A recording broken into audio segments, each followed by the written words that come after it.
No one wants to say they're afraid, because if you say you're afraid, then it means you're a coward. I'd rather be a failure than a coward. The first big, felt like a death decision was I was a consultant, 22-ish years old. I had a paid for, condo that I bought overlooking the city. And I remember thinking, like, I really hope I don't wake up tomorrow.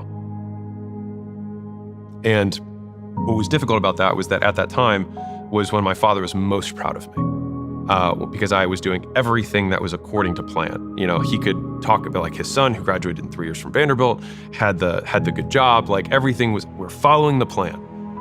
It was upon realizing that my ultimate expression of living out his dream was me feeling like I didn't want to be alive. And I realized that one of our dreams had to die, either his or mine. To put this in perspective of like how afraid of my father's judgment I was, I left the state and drove across the country halfway through before calling him to tell him that I was gone. And so I bring this up because I'm not trying to be dramatic here, but I'm saying that if you feel a lot of pressure, I get it. Like I tried to leave the job that I was at to pursue just literally anything that wasn't that. Just I wanted to start a business at some point. I didn't know how I was going to do it. I just knew that what I was doing was not the path I wanted to be on. Our relationship struggled for, years after that. And I also bring that up because sometimes there's this illusion that like, you get on the Oscar stage or whatever it is, and you're like, hey, I just want to thank, my mom, my dad, my friends for always supporting me. And I can't say that. And I wish I could. And you might not be able to say that either. And I also don't think that's a reason not to do it. And I think that when you ask the original question, what are the people from 0 to 1 really looking for? I read tons of business books at that time, but I couldn't use any of them because I was so afraid. And what's crazy is that like, I think about it now in retrospect, and it's like, it's crazy how large the perceived monsters can appear. And Layla has this quote that I love, but it's, fear is a mile wide and an inch deep. And so you look at it and it looks like this ocean, and then you take the first step and you realize you don't drown. Because it's like, oh, there's ground underneath of this, right? There's other people who are more on my path, and the friends you lose, you gain new friends, right? And so that fear was the hardest decision that I've had to overcome in my entrepreneurial career. And I think of all the split paths in my life, that was the one that if I had many timelines or many universes that existed, that was probably the one that is the most likely that I would not have parted from. So I think in like 90% of universes that Alex Hormozi exists, I'm just a consultant somewhere. And so I would encourage you, if you do feel that, you're not gonna die. Like you won't die, and you might just live. No one wants to say they're afraid, because if you say you're afraid, then it means you're a coward. And I think that it only means you're a coward if you allow that fear to change your behavior in an aversive way, as in it not towards what you want. Mm-hmm. And so, the inverse of that, many people have heard it, courage is not acting without fear, but despite fear. And I think that when you allow fear to change your behavior the wrong way, that is when you can give yourself that title of coward. And I think that is a title that I have feared my whole life. And that label is I'm more afraid of that label mm-hmm. than the label of failure. I'd rather be a failure than a coward. There's a tweet that I love by Andrew Wilkinson, which is, every entrepreneur ever, here's the winning number for my lottery ticket. And so it's like, every entrepreneur will say, here's the winning lottery ticket, but it's like, that drawing already happened. Okay, yeah. Right, and so like you can't cash that ticket in, it's already done. And so people say the word first principles, no one really knows what it means. Some people do, but basically there are foundational truths of business that exist, and the conditions of the environment will change. And so you have to apply those truths to whatever the current condition is. And so that's what I try and tease out with the books and the stuff that I put out in content. But at the end of the day, you have an input of time, like zooming all the way out. Assuming that your goal is to make money, okay, and this is just a purely economic business goal, then you have time, which is the primary currency that you trade it, and you make dollars over a period of time. And so I tend to reject the idea of never trade time for dollars or anything like that, because everyone trades time for dollars. It's just some of us are more efficient at it than others. But even exchanges that occur that just are not denominated in time still occur over time. And so you have this foundational unit of time, which you're going to give in. What we're seeking is the highest return on that time. And so within a business context, there's kind of 3 levels of things that have to occur in a business. You have to, attract attention, you have to convert attention, and then you have to deliver something for that attention. And so, which is, you need supply and demand to have a business, and then leverage to get as much out of it as you possibly can. And so, when you're looking at the assets that you have, assets can also be skills, resources, what you have available to you. Now, if you have nothing, then all you have is your brain, your hands, and the time that you have that you can put towards learning something, which is why I'm a big fan of skill acquisition as one of the primary things that you can do is educating yourself. And not formally educating, but informally or alternatively educating yourself on super tactical things. Once you get over the fear, then you start asking, okay, how do I let people know about my stuff? And what do I let them know, right? And so you have to have something to sell, which is the offer. And ideally, you want the offer to have as much leverage as possible. Like, so if you sold software or you sold media, those are things that you can cut once, sell 1,000 times. If you have a conversion mechanism, it's like you can't have it be automated like a checkout page or some sort of video sales letter or something like that where people just buy without a phone salesperson. If you add a phone salesperson, there's less leverage. Not to say this wrong, but you want to have the highest leverage opportunity. And then from the deliverability perspective, I kind of talked about deliverability first, but from the advertising perspective, if you reach out to people one-on-one, that's lower leverage than being able to make one piece of content that 1 million people see, right? And so over time, you go from low leverage to high leverage, where you have the same inputs, but you just get significantly more for your output. And that fundamentally is like, if we're reasoning out from first principles, how do I get said differently, the question that someone I think is really asking is, how do I get the most for what I put in? And you have to reason within your current context of your skills and your resources and your assets in order to derive that solution for you. Business ideas typically come from one of 3 Ps. So it comes from a pain that you're currently experiencing, a past profession, so the thing that you just quit or some of the jobs that you just quit, or passion. So something that you're inherently interested in that you would spend your time doing anyways, some skill that you learned while you were in the workforce, which by the way is one of the most proven ways of making money because the economy has already showed you that people are willing to exchange money for that specific job. And so in the world of gig economies and solopreneurs, every business can be dismantled into just jobs being done, and all of those jobs can be fractionalized. So anybody, like, we look at any business, you've got sales, you've got marketing, you've got customer success, you've got customer support if you want to differentiate that, you've got product, you've got design, you've got web pages. There's so many different components to a business. You just need to learn one of them. Mm-hmm. And then it's like, boom, you have a skill that you can trade for money that you don't have anybody else to report to.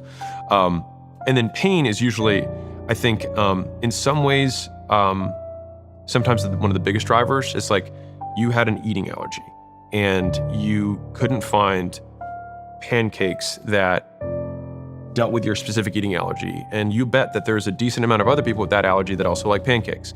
And so then you make pancakes that are delicious and amazing that also cater to people with that food allergy. And then all of a sudden, like, you have a business based on pain. And why does that matter? I think that deep knowledge of the prospect is paramount or very important for creating exceptional products. And you can either do that by doing a ton of research or by being the prospect.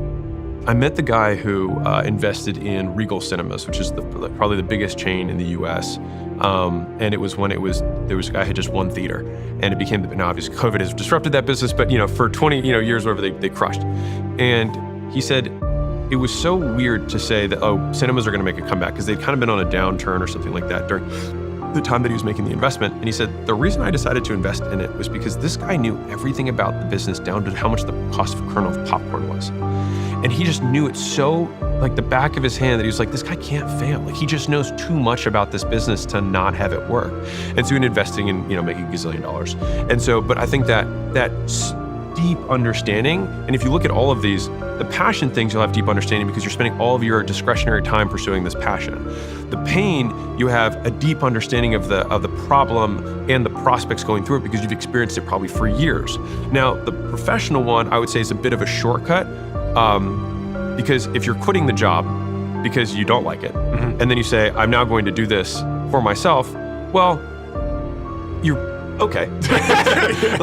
The one proven point about that is that one is proven to work from an economic perspective. You will be able to make money doing that because you already have made money doing it.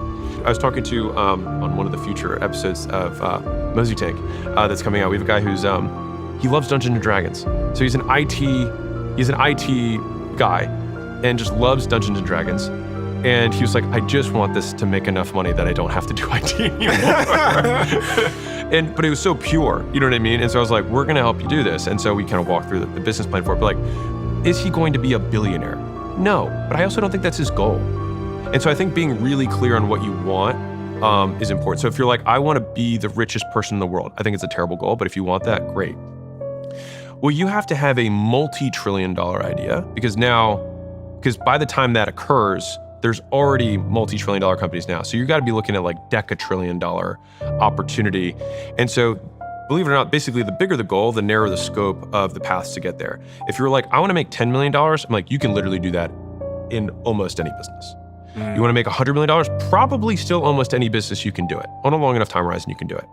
A trillion or decatrillion, it's going to be some sort of tech. It's probably going to have some sort of AI. And so you get, basically the bigger the goal is, the narrower the scope of how to get there. But the vast majority of people are like, I want to be the richest man in the world, just because they don't know how to like really think through it and be like, all right, well, after like 100, there's really nothing you can't do except buy more big things. But like in terms of your actual consumption, maybe even 20 is like, you can only eat at restaurants that go so expensive. You can only stay at the best hotels. You can only drive the nicest cars. You can do that with about 25 million.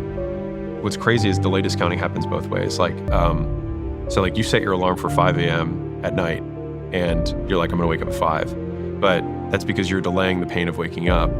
And when it's immediate, and I have to quit the job, like I'll quit my job tomorrow for 20 years. And so it's just like, we delay the fact that we're going to be miserable into the present to like we massively discount what a whole lifetime of misery would be. It can't reason the logic chain of causation and causality of what's going to happen next in a chain of events. And so when you get into the specific of it, all of a sudden you're like, okay, I'm not gonna be homeless and then shamed and die.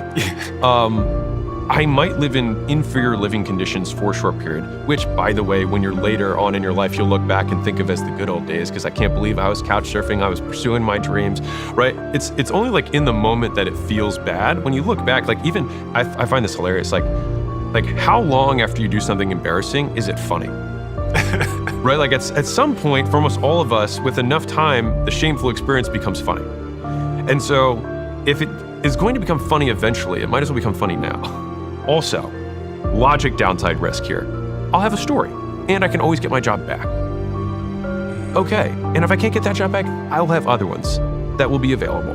Fine. And if I have a downgrading and some people think that I'm not as successful then, okay, I'll not stop though. Like, and you just kind of play it out and you're like, okay, I think I have like most of these conditions prepared for. And then all of a sudden you can like have those things. If you want to be compelling, a demonstration or a model is always more compelling than anything else. And so me even going through that entire narrative, right, is taking everyone else who's been listening to this on some journey. It's like, if you want to make a compelling pitch for a business, it's like, we pretty much just kind of went through one. And so that's really what it comes down to. It's you're like, well, what do I do with my business? It's like, create your narrative of why you're even doing this.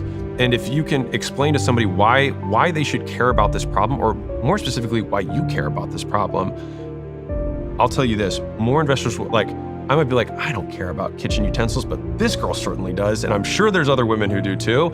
And what everyone wants to see is obsession. And unfortunately, in like some of the world, I know more in the UK than the US now, like that kind of perspective of like just being all in obsessed with stuff has almost been like bastardized, or like, you know, been chastised.